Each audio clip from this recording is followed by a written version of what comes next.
wabarakatuh. Asan ora kenyono-nyono Pak Darbo kelakon sedyane. Ya iki kudu awake dhewe ngaturke panuwun marang kersane Pak Darbo kang wis kepareng gelar kagunan ya tru ya. Yo kabeh mau amung mergo sinengkuyung dening para kanca kang wis kepareng biyantu marang kekasih Pak Darbo. Wah, yakin. Aku ya ora ngira-ngirane arep belajar ning kene terus jane aku wis ora munggah apa-apa, Tru. Nah sebabnya awis dinteki ning kono sing ngarep-ngarep apa-apa, aku ora munggah apa-apa.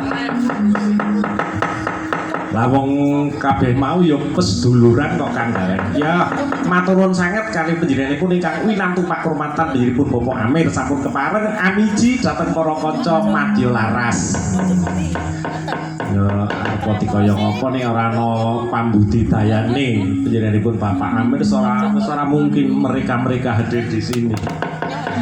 Nggih, awit pambudidayanipun panjenenganipun Bapak Amir ingkang kepareng saged mitulungi dhateng para kanca manunggal sesarengan wonten ing tlatah Kalimati. Nah, ya cocok sanget iki. Mulane ngaturke panuwun uga panjenenganipun Bapak Darbo. Wis jan ngeyeng-eyeng aku rono rene ayo melu. Nah, jan iki aku ora garengi ora pati teles ora. Jan ora pati teles mergane ya ora tau cekel gapit, ora tau ulah wayang, ulahe pacul. Dadi nek ana kathah kekurangane nyuwun pangapunten memang dudu dalang sing sak tenan. Ngono-ngono kuwi ra ya gelem ta terus.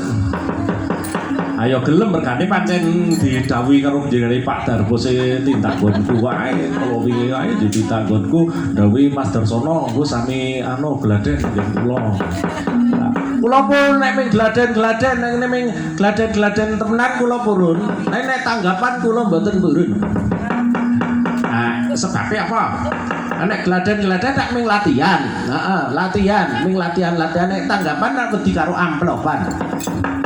Nah, kok wedi karo amplop lah ya mesti kudu di amplop-amplopi nek latihan nek ming keguyuban mergo seneng. Nah iya, kula kang saka iku minakani panuwunipun panjenenganipun Pak Darbo ingkang kala wingi tindak wonten panggenan kula. Ya wanti-wanti niki Mas Darsono ngenjing nek teng mriko kedah wonten gending niki, mergane iki gending klangenane para luhur ing Kalimati. Wah, lah iya iki gending apa terus diaturke siji ndaka siji pesene dherekipun Mbah Darbo ingkang kala wingi pun ngendikaaken. Nah, nggih, aku tak nembang sinom nadyan mau diaturke Pak Darbo kene suarane tak rungokke penak banget. Nggih, larase pelok mboten nomor-nomor. Nano.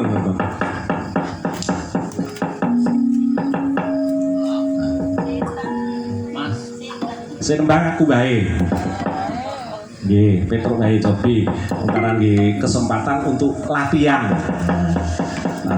itu di Pak Pamudutipun Pak Darbo awit kersanipun Bapak Amir Mas Duki anak asli Tersidi lor ora bain-bain ling gelar wayang wis nganti ping 3 nang pituruh nang daleme yo digelar malih teng mriki nek ora saking tresnane karo budayane wis ora mungkin.